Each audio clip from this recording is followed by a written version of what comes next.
All right, and you can see my screen. Should have asked that way before I hit record. All right. Welcome everyone to this workshop. So this is the second in our series of workshops from ELM. I'm your speaker this month, which is super exciting for me. And we have next month's speaker on the call, but she's driving, so you can't see her. Wendy's here as well. We have only an hour. I did a workshop last week. It was on this, but I got accused of trying to pack a lot into an hour. So we're gonna have to move because apparently I have a habit of trying to do a lot. So this is on the Big Five. You can see on the screen there are two QR codes. So I sent the workbook link out earlier. So there is a workbook you can download. It just has space for the reflection questions that I'll be asking. You can have a piece of paper instead. Everything's fine.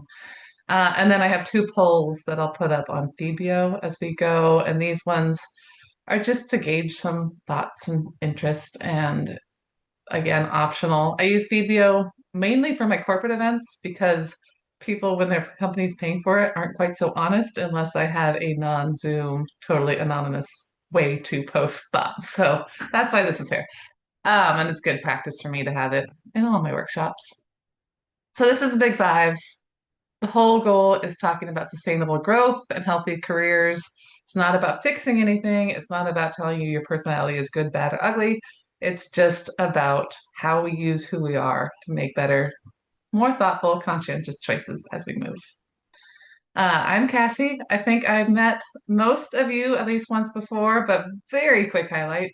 I am a 16-year engineer, aerospace, worked at Boeing, and then converted to a executive coach and author in the past 3 years, and I'm loving it. And I'll have little stories about me sprinkled through here, so you'll hear a little bit about me.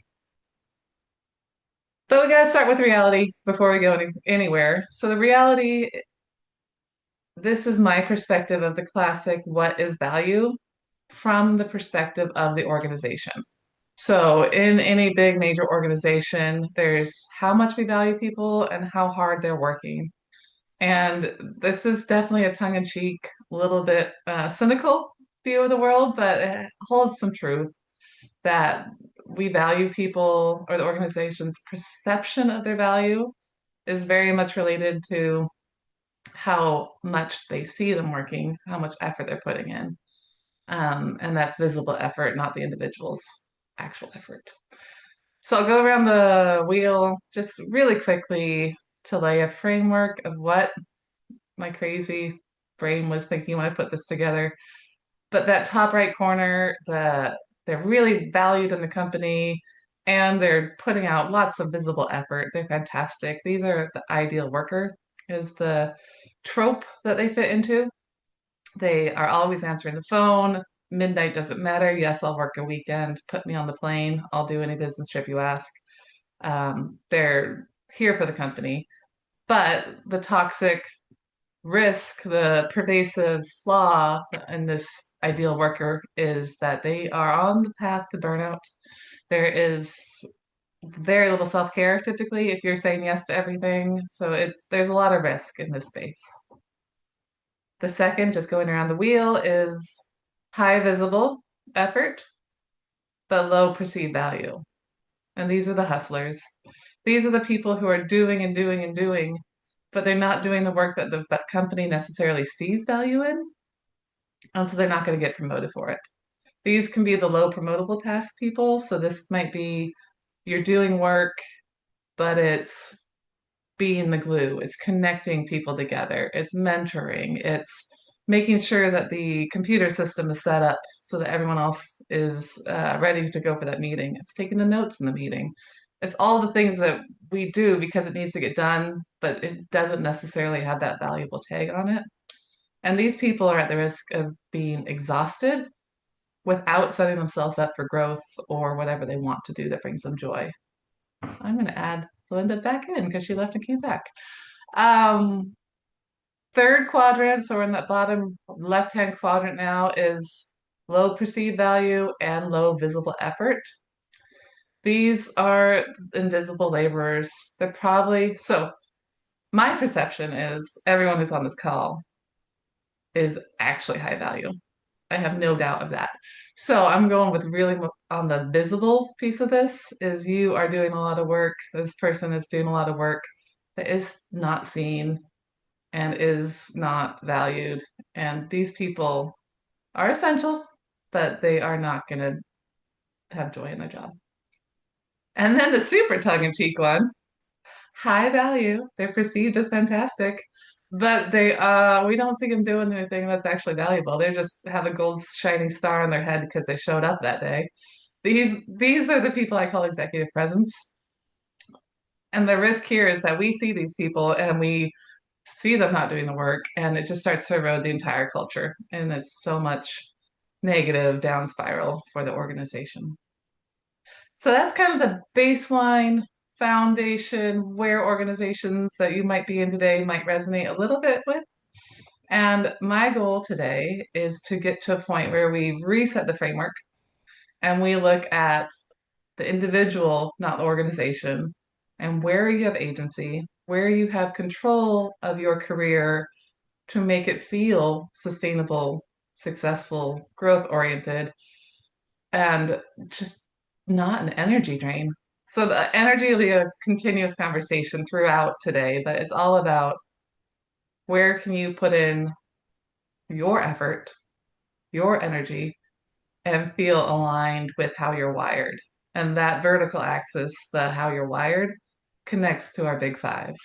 The Big Five report, your personality assessment tells you about what it is and how you show up each day. And like the things that we can't change about ourselves, and that's okay. We like these things, but how are we going to leverage those in a useful way? So before I go anymore, because I've been already talking too long, let's do a poll. So let's just jump over to Feedvio. You can scan that QR code on your phone, or you can ignore me entirely and not do this. But there's the QR code. And if you're online, you can just shout out if you're driving. How does your effort at work feel right now? Is it energized and sustainable, purposeful but heavy, constant but misdirected, draining and hard to maintain, or it just depends on the day?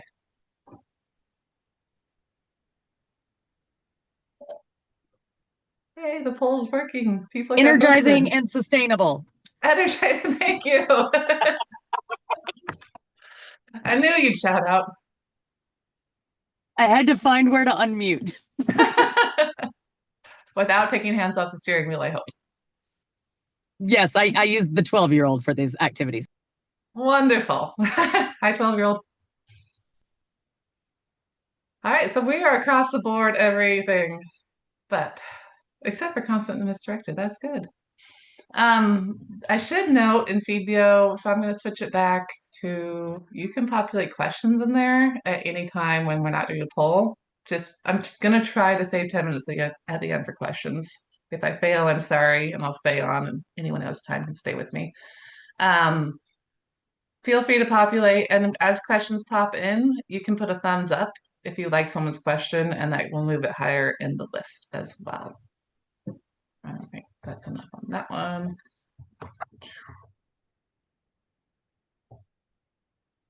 Okay, so going to our ocean framework, our big five, it's often called the ocean because the five letters turn into the acronym, which makes it very nice and easy. This is grounded in research. If you downloaded the workbook, I put references to different research. It is old, it's established. So in the 1930s, a team did a lexicon analysis. So they went through the English dictionary and they found every word that was an adjective for humans. And they found 4,504 words. And then they started doing factor analysis, breaking them down, figuring out where they fall into buckets. And after all that work, there's five fundamental buckets. So those are the big five. That's where this comes from. Since then, in the 1950s and the 90s through today, they've done more and more research on how these big five correlate to leadership success, professional success, stress patterns. It's all over there's been a lot of research leveraging the big five, but the big five themselves have been consistent And they've gone and looked at other cultures, other languages, cross comparisons. It is classic. If you don't have your report, you can scan that QR code and pull it up again. The really big key detail about the Big Five is that this is not buckets. This is not the disc where you're one of four categories, and this is not Myers-Briggs where you're one of 16 blocks. This is all spectrum based. Everyone is somewhere on the scale. There's no right or wrong. It's just how you show up and how you're wired. So, no names. You don't have to memorize four letters. It's just you. It's so nice. I like this one a lot. And because I'm very visual, I turned it into a visual metaphor as well. If you worked with me before, you know I like drawing a lot. So my visual is that your career could be a bridge. Imagine that the entire bridge stretches out over an ocean, which to some people might be horrifying. You can't see the other end of the ocean. You can't see the end of this bridge, but you know that you need to start making steps forward onto this bridge and keep moving. And since we're all mid-career professionals on this call, we've already stepped onto the bridge. We've taken that first step. We know which way our bridge is pointed. We don't know where it's going still, but we have a vector that we're moving on. The In this analogy, the far, far distance is the future on the bridge. The waves crashing underneath us are the uncertainty. Sometimes we're going to have parts of our career where the waves are just beautiful ripples and they're floating along and everything's great. And sometimes we're going to have places where the bridge doesn't even feel like the pylons are there anymore.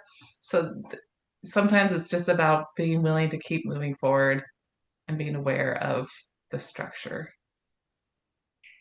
And if the bridge is there, then we can connect our ocean, our how we're wired, and how we want to progress across this massive structure going out to a crazy distance that we can't even see.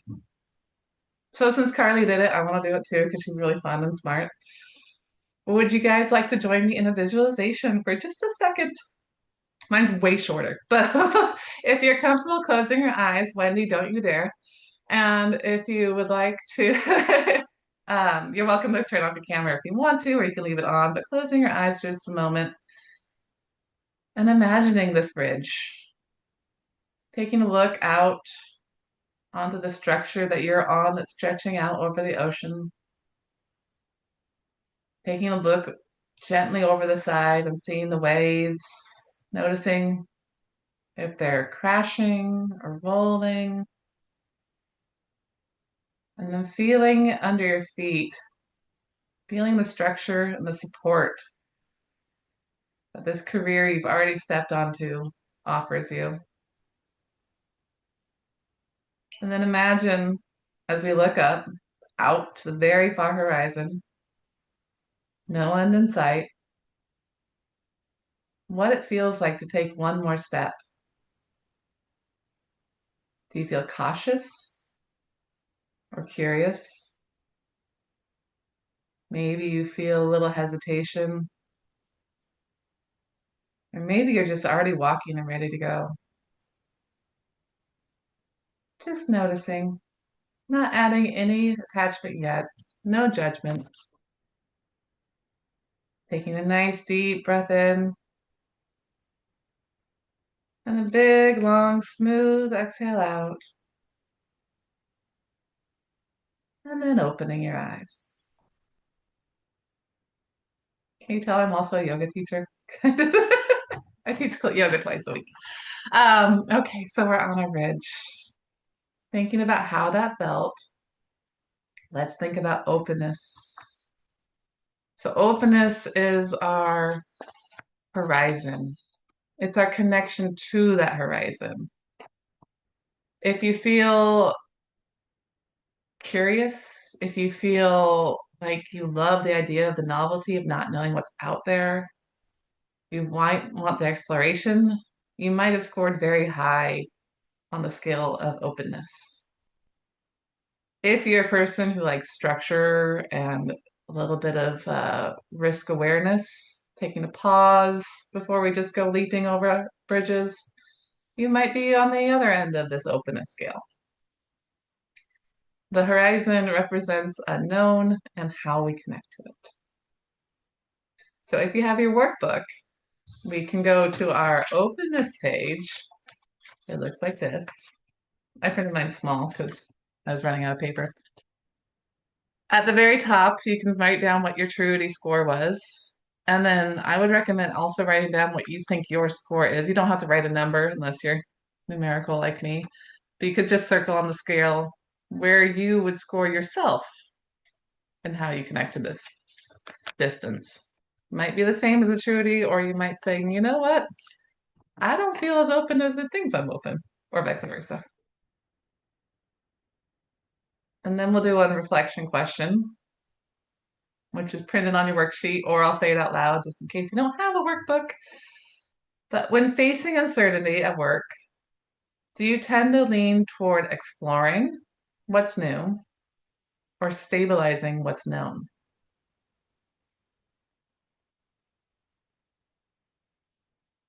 And then when you have a moment with that, how does that tendency affect your energy over time?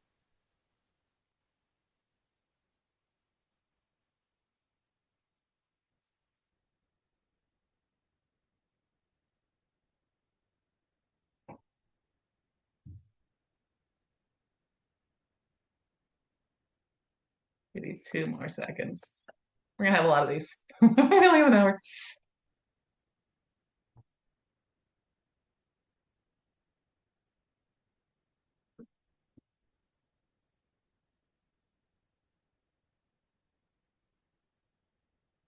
All right, I'm seeing a few eyes popping up. I'm going to move on to our second letter, which is conscientiousness, our C of ocean. So the C I represent with the bridge itself. This is the structure. This is the framework that holds us and gives us security, and it gives us that it is our attention to the structure that is the conscientiousness, not the actual structure, but how aware are you that there is a framework? Or how aware are you that you're walking on a rope bridge? Maybe you visualize a rope bridge, not a drop, not a suspension bridge. It's your connection to all the components, the structure, and a high conscientious person might. Um, Let me read this really quick. Sorry. A high conscientious person can reduce risk by understanding that they have framework, they have pylons, they have roads, they can feel really, really comfortable with the organization around them.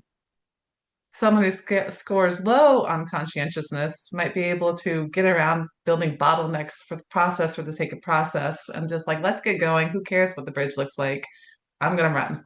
So there's the big difference from one end of the spectrum to the other, just on how much structure you need. And I'll give a quick story on this one. This one, it reminds me, I score very on the high end of conscientiousness, which makes no sense that I own my own small business because I have no structure. But I was a wonderful Boeing employee because Boeing is all about process and organization, and like you can have checks and balances forever. I love that. But as I got higher and higher in the company, at one point I was reporting to an executive. And so all of a sudden, the executive didn't have time to give me performance management reviews. And they didn't have time to slow down goals for me or my team because they were busy doing other stuff. And it was all of a sudden, I was just kind of adrift and it was exhausting. And I had to recognize that I needed that structure.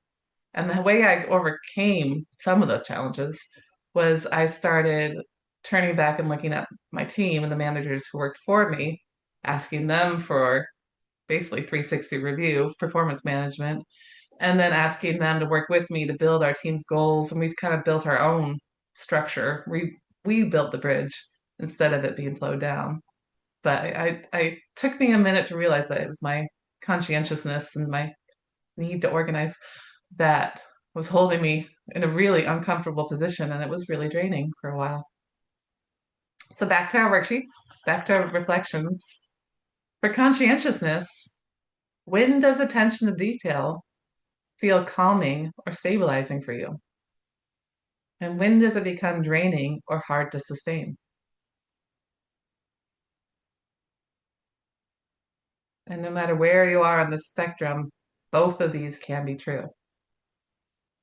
Unless you're at 0 or 100, and then probably one of these questions makes no sense to you.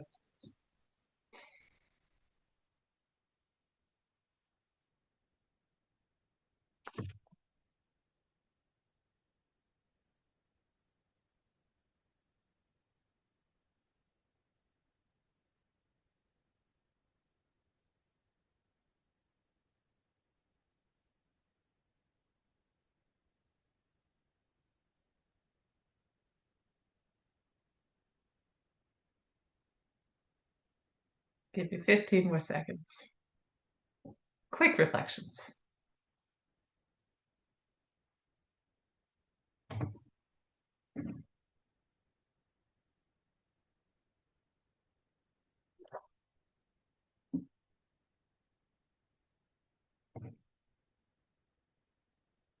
All right, let's move on to extroversion. I love extroversion because this one is the one that is so common in our narrative that everyone knows I'm an introvert or I'm an extrovert. But when we break it down in the big five, it's much more about where do you get your energy from? It's not, I can talk and I can talk loud, but where do you recover? Where do you get replenished? I feel I really thought I was an introvert for a very, very long time, like until my mid 30s. And then I took a lot of these assessments and I was like, oh, I'm an absolute extrovert, turns out. But it's good to know yourself. It's where you get the joy from interaction, from stimulation, and just that external engagement. So in our bridge metaphor, it's who are the people where you want to connect with and get that energy from, or how much energy do you need from the people you're walking with. I also scored very high in extroversion, like I just said, but I really struggled early in my career as a structural analyst. And that meant I could spend 8 hours a day on a Excel spreadsheet for the rest of the year. I got to one point where I enjoyed the analysis. I love the tech, I love Excel, I love the work was great, but I could look at my calendar and not have a meeting for the next month. I could have absolutely no reason to talk to another human for a month. And as an extrovert, even though at the time I thought I was an introvert, that was horrifying to me. I hated that lack of connection. I was also in a building with no cafeteria. I was in a building where people didn't take lunch breaks. And it was just, it would have been so easy to hide in my little hole forever. And a lot of structural analysts do that and they love it. But I didn't. So I started volunteering for every side project I could get that had teams. I started creating a work lunch group or a lunch group where we actually walked away from our desks and found a hallway and ate there. But like I didn't realize I didn't have the words for it yet, but I knew I needed more connection and more engagement, or I would have gone absolutely insane, or at least really drained in my energy levels. So some people need that energy, some people don't need that energy. Uh, I mean, you do need the energy, but do you get it from restoring in private or do you get it from restoring with others? So the reflection question for this one is, after extended collaboration, do you feel energized or depleted? How does that influence the way that you schedule your week, or should it influence it differently?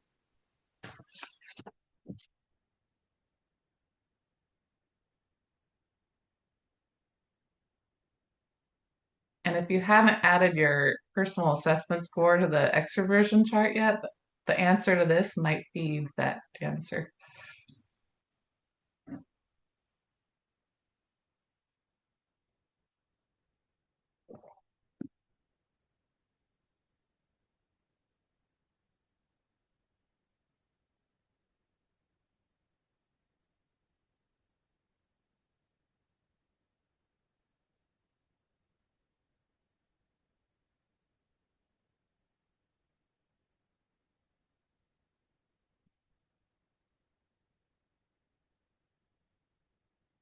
All right, Belinda's smiling, so we're gonna move on. It's morning for her, so she's still happy. All right, agreeableness. This one I feel like is sensitive, because a lot of women have been taught to be agreeable, whether we want to be agreeable or not. It's like we should smile and nod and be accommodating and think ahead for people and do all these nice things. And so being aware of our actual agreeableness and not our trained agreeableness that's been baked in on top of our natural wiring is very useful. In our bridge metaphor, the agreeableness is how we interact with the others as we move across this bridge. So it's not the people that you want to get energy from necessarily, or the silent solitude you want from being alone, but it's as you come across other people on their journeys, how do you move with them? Someone who's measuring high agreeableness will prioritize harmony, cooperation, collaboration, all those nice squishy buzzwords for positiveness. But at the same time, there's no right or wrong on the spectrum. So someone who scores at the lower end of agreeableness will be maybe direct in their feedback. We're going to read Radical Candor next month, being actually willing to create conflict in order to get a positive resolution, speaking up when needed, advocating for others. So there's no right or wrong in here. It's just what is your variation? Where do you naturally fall? I'm a peacekeeper and a pleaser and a middle child, so I fall naturally on the high end of the agreeableness. But I totally, absolutely value people who are willing to lean in and say, no, that doesn't make sense. Let's fix this. Send the food back. Well, that side of the spectrum needs to exist as well. So our reflection is when tension arises in a group, do you instinctively smooth, support, challenge, or step back?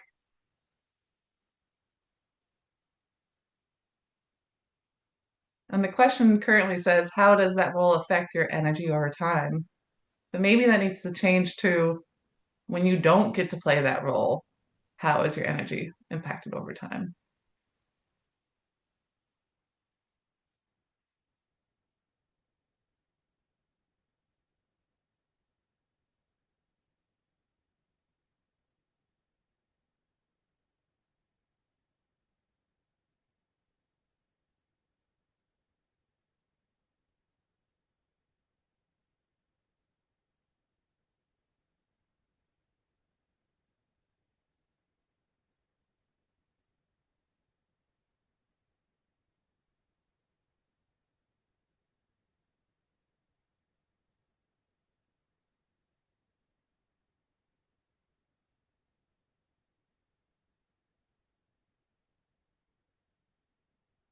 Right. Ready? Yeah, sure. I see some nods. And neuroticism, because we all want to be called neurotic. I found it interesting that that was the word they chose. In the workbook, you'll see that I also labeled because it's low neuroticism to high neuroticism in the scale. We could also call it high emotional stability to low emotional stability. So you can phrase it in whatever format feels right for you. Uh, but again, it's a spectrum. It's not one thing or the other. So in our metaphor, this is our how sensitive we are to the waves. There are emotional and physical nervous system stimuluses out in the world, out in our career.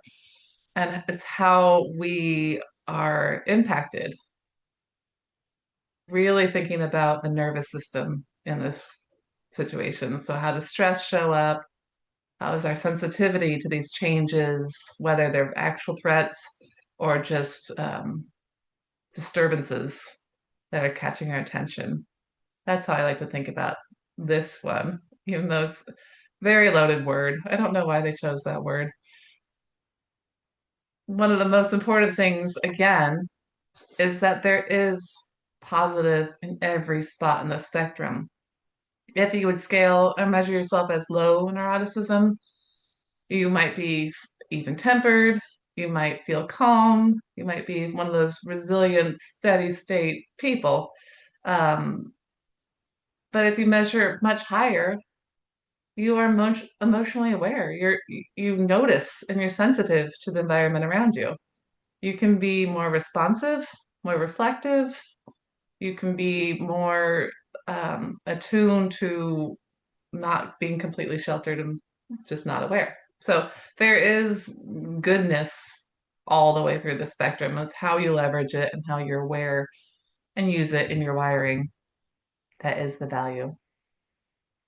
So one reflection question here, and then we'll finally get off the ocean and get to more things. How does your awareness of your stress or risk in your work environment impact your energy over time?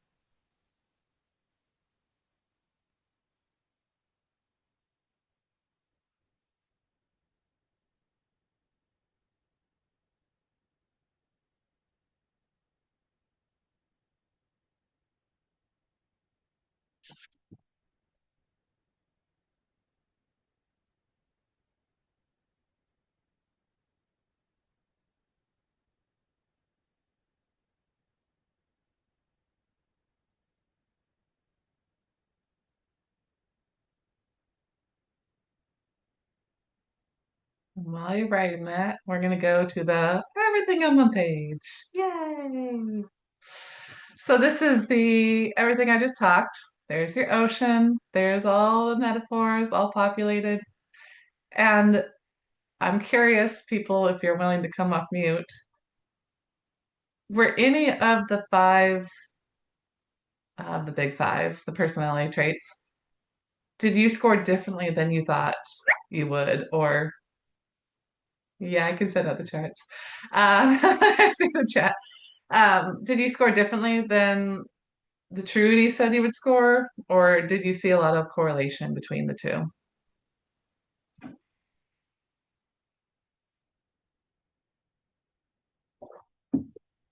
I'll come off mute. I didn't sit here and rescore myself because I had already read the Truity scores for all of it, so I wouldn't have been totally blind in choosing. But my Truity scores made sense to me. I don't know. Windows. Thank you. Other people have other thoughts, or one of the people who couldn't join sent a note and said, I really loved it. I thought they were really great scores, except for, of course, the extroversion, which I didn't agree with at all. Like, that's we all have our own thoughts on that one. Yeah, I think I scored higher on a couple things than I thought, like openness. Yeah, I thought I would have been a little bit lower, so I was higher on that than I expected. That makes significantly higher, or like, are you on the other side of the world, of the 50 from where you thought you'd be? No, no, but it just was, I don't know. No, I appreciate it. Yeah, I feel like the openness for me and the agreeableness were the two where I was very different than I thought I was going to score, which I found interesting. All right, let's jump to a poll because why not? Um, so I'm going to open it so that we can actually get there. Poll is, which part of the bridge do you most often adjust to stay effective?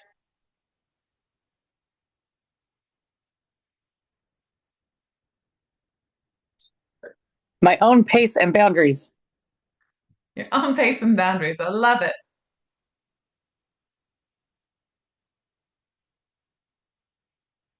Two votes for the people we work with as well.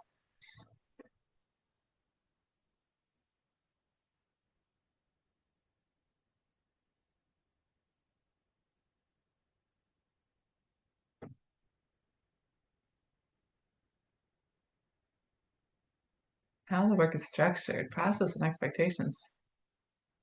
Fantastic. Thank you for voting.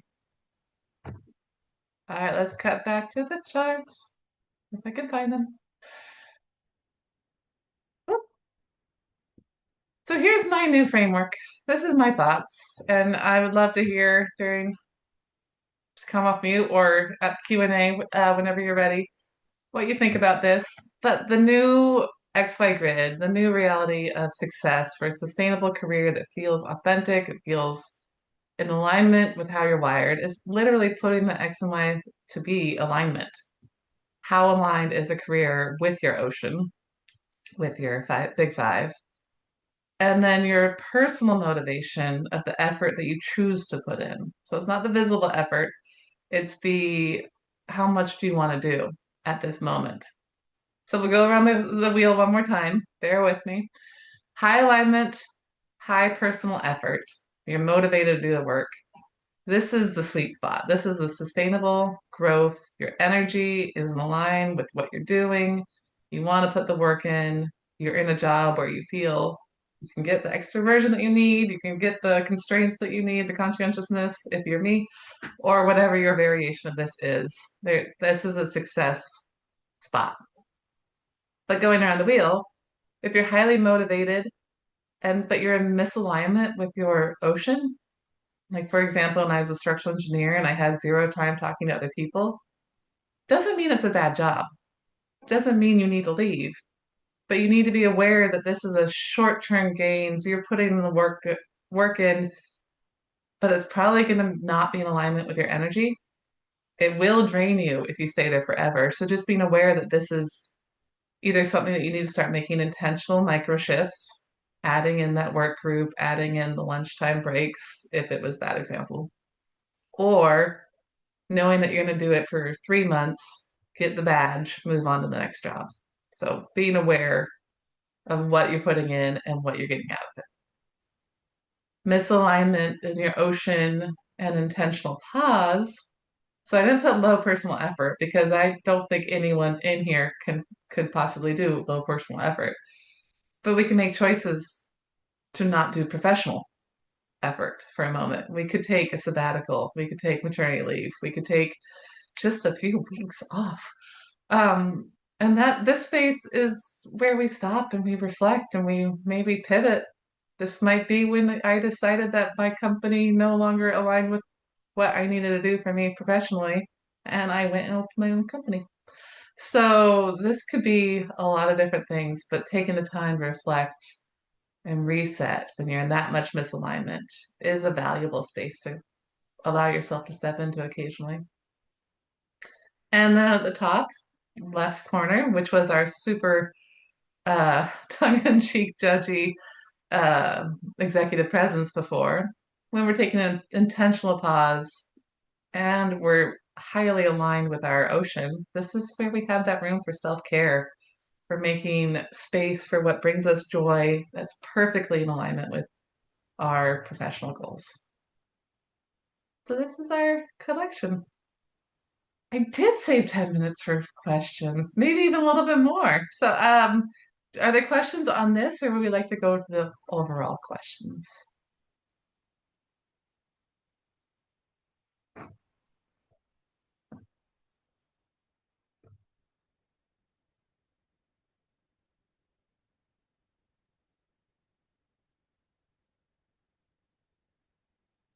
I'm going to ask you guys questions if you don't ask me questions, which is always fun. Okay, I have a question. You don't want to be asked a question? I see you, Wendy. Okay, I have a question. When we were talking about the need for structure, like you said, when we feel like uncertainty, like do we want to be stable or do we want to kind of be more creative and explore? It was interesting because I had my 12-year-old in the car and we were talking about it. And I love to explore, but only if I feel stable. So in uncertainty, I need stable first and then explore. What what does that say? Any ideas? What do Because you I think love it to says? explore, but only when I feel stable. I think that the openness and the conscientiousness to me are very thinly separated.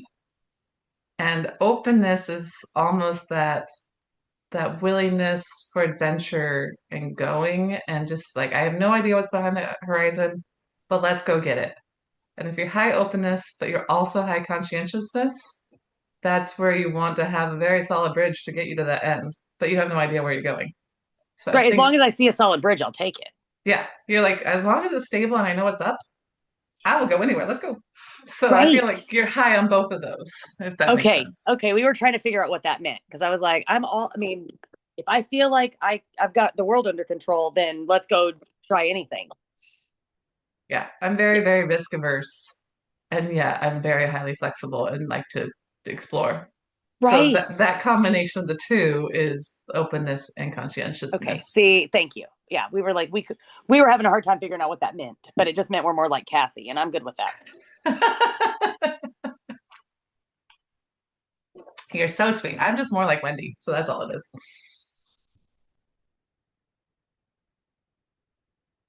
Where do people see themselves in this grid right now?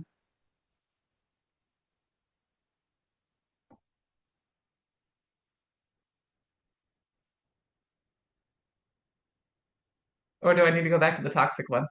Sorry, go ahead, Belinda.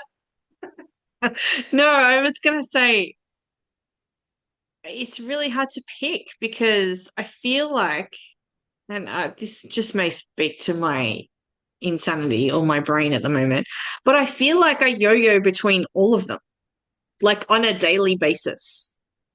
And it was interesting, all the questions that you were asking for every letter, that every single time I'd said, oh, it energizes me, or it does this, or it, like I feel purpose. The flip side is I feel purpose, but it drains me. So, particularly the extroversion, obviously for me, and this, obviously might come to no surprise for you, but I had a high score on extroversion. I know, right? Shocker. But it exhausts me. So I love being extrovert. I love talking to people. This is why I do what I do. But obviously, I structure it now so that, maybe I only do one a day because after that one, I'm drained. So while I love it, it does take a lot of my energy. So trying to find that balance. And that's why I feel like with this, I feel like I yo-yo between all of it. It's like I have high personal effort and high alignment, which gives me that. But I really then need to jump over to self-care after, that spurt. So I feel like I was looking at my thing and I was kind of reading it going, I don't know if this helps me. I don't know if this helps me other than to tell me that things I already know. How do I move forward and pick like what works? What's the next path? Like what's the next step? Does that make sense? I feel like I'm Yes. babbling now. No, I love it. But maybe how this particular graph that's showing might help you is just offering yourself grace to be Mm, allowed to move around in the space and not feel like you always have to be in that sustainable growth, ambition, go, go, go. mm, Because I'm exactly like you. If I go to a conference and I'm like, okay, I'm gonna meet people because I've been working from home for 3 weeks, I need contact, or I will go insane. And then I get there and I get about 45 minutes in, and I'm like, the energy bar is gone. And so that's why one of the reasons I thought I was an introvert for so long is because I have to go recharge in private, but I can't stay in private because then I just start itching in my skin and I need to go find humans exactly. again. So knowing that it's a spectrum. Everything has edges and playing, and you gotta give yourself the space to move to those intentional pauses. Mm. I don't know if that solves any problems, but yeah, I agree. That's allowed. This is the problem of it. Okay, we'll have to do something new. And I was like what Wendy was saying. It's like, I want to have to do, what step am I taking? It's like, well, is that going to be stable enough that it's not going to take or suck so much energy out of me? Like, I don't mind trying something new, but, I don't necessarily think I have the energy if it's going to not be stable. So, Do other people feel similar? Yes.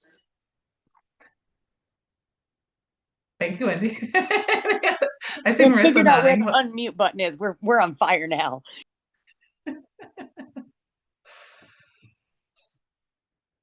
Marissa, I saw your head nodding. You're feeling similar?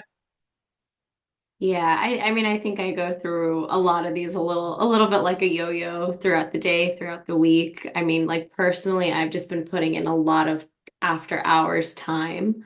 But like a few months ago, I had that maternity leave and I had that time to give myself the space and reflect and do all that. And then it was like once I got back into work, I just like forgot about all the reflection and great, all that growth I had. So it's like I kind of like thinking of it this way. Of just like it's okay to give yourself that space. It's necessary to recharge and reflect. But like today, it's Tuesday, I am in high personal effort and a bit of misalignment, and I like need to get I think I need to like take a beat. I need to take, not get back to work tonight and just take Yeah. a moment to recharge. So it's a nice reminder, and that's what I'm going to do after this Step call. up to the space for self-care for a minute. Yeah. Oh, sounds so nice. Although if you're just on maternity leave, good luck with that. A little crazy. Maybe the little one's already asleep. Yes, fortunately some families in town, so I got coverage this evening. Wonderful. Yeah, definitely self-care day for you. Erin, where do you see yourself if you're willing to share?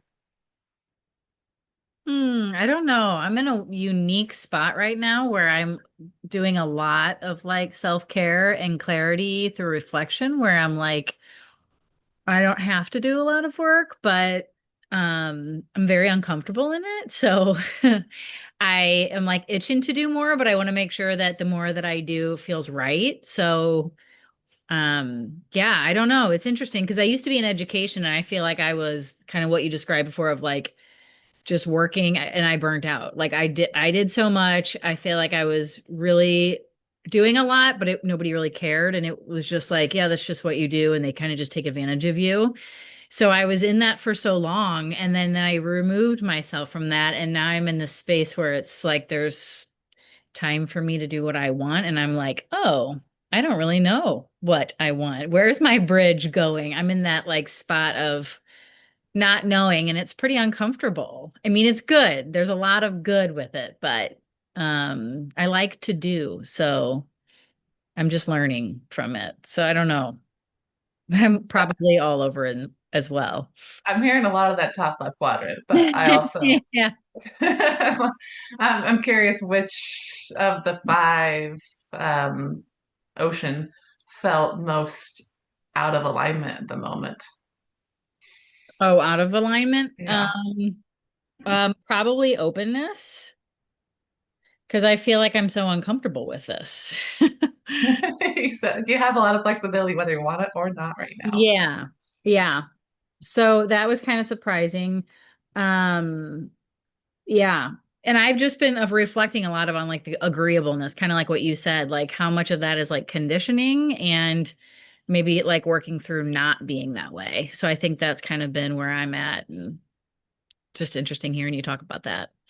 Yeah. In our cohort last week, we just worked through the saboteurs and my one of my top saboteurs is pleaser, and I connect that so much with the agreeableness. It's like, yep, I just want to make people smile. That's my whole goal. So it's like I need to bring that in and Yeah. face that, not just be quite so agreeable, and that's okay. Right. Conflict, Yeah. especially so when I'm a parent, I'm really good at conflict. But like I need to bring that and channel that to more aspects of my life. All right, let's go. Other Q&A. Otherwise, I have a few thoughts to wrap up. Did any questions pop up? Megan, I don't think I've given you much space to talk. Any other thoughts? Give him plenty of space. Yeah, I read through the report and a lot of it connected. I'm in a spot now where I'm in the kind of role that I want to be in, but I am struggling. There's a lot of learning there, which makes it hard, and I need to make more space for self-care so that I can have the, energy and whatnot for the growth and the learning. And so I'd say I'm in I'm in high alignment, but I'm gonna say somewhere like middle for personal effort because I'm pushing really hard when I'm at work. But I'm also acknowledging that I need to make the self-care space, and like get better at turning it off, even though like I'm in a new role. I need to relearn how to turn everything off when I'm not there. Hopefully you could hear that over Yes, we can. over. It's so easy when you're in a new job that you feel like you just have to. I gotta do this, and I gotta do this, and I gotta do this, and you gotta remember to set that framework of we need you at the end of the day as well. So good job for you. All right, just a few takeaway notes. Oh my goodness, how do I get rid of that thing? That didn't work. Let's try that again. I have my menu bar sticking up, so it's getting in the way of everything. There we go. Hopefully you can see that. Oh. Well, underneath this, it says that there's a feedback survey. I really appreciate it when we take the feedback or fill in the feedback survey. It is really useful. Every month I'll share it with the speaker. This month that'll be me. So I'm interested in what you have to say, especially this is the first time I've presented on the Big Five. So I'm very open to adjustments, what resonated, what didn't resonate, things like that. Next month, our speaker will be earlier in the day. So if you're East Coast, it'll be 2:30. Central is 1:30. Because Wendy drives at this time of day, and Wendy is our speaker. I will So be that'll be, stationary and on camera. It's going to be amazing in the middle it'll of be the day. amazing. I'm excited for that. Um, so Wendy will be talking about flexibility and it's reimagining your flex. No, reimagining your work, right, Wendy? What's the title? Reimagine your work. Yes, nailed it. Thank you. Nailed it on try number 2. Hey, it's all good. That's a lot of words. And I apologize to those of you on the other side of the world that it's going to be in the middle of the night, but I know that Cassie records them and it will be up available. We'll get it to Belinda because she'll be asleep at that time. You should be. Yeah, I don't know. I don't know that there's a time where I'm stationary and she's awake. Yeah, East Coast and Australia aren't the most compatible places. We do have book clubs every month as part of the Elm community. So if you're in the Elm community, please either read or don't bother reading Connect because I give you a cheat sheet either way, so you don't have to read it. But I've gone through it, so I have thoughts. And Megan was one of the people who joined last book club when we did Fair Play, which I thought was fantastic. That's recorded on the website. And she saw I do a 5-minute summary what the book is. We do a few open questions. It's really quick, really focused on getting your takeaways and leaving. So it's fun. I enjoyed it. Hopefully, Megan, not so bad. Okay. And then I always have my coffee drop-ins for the members as well. So if you're a member, please join those.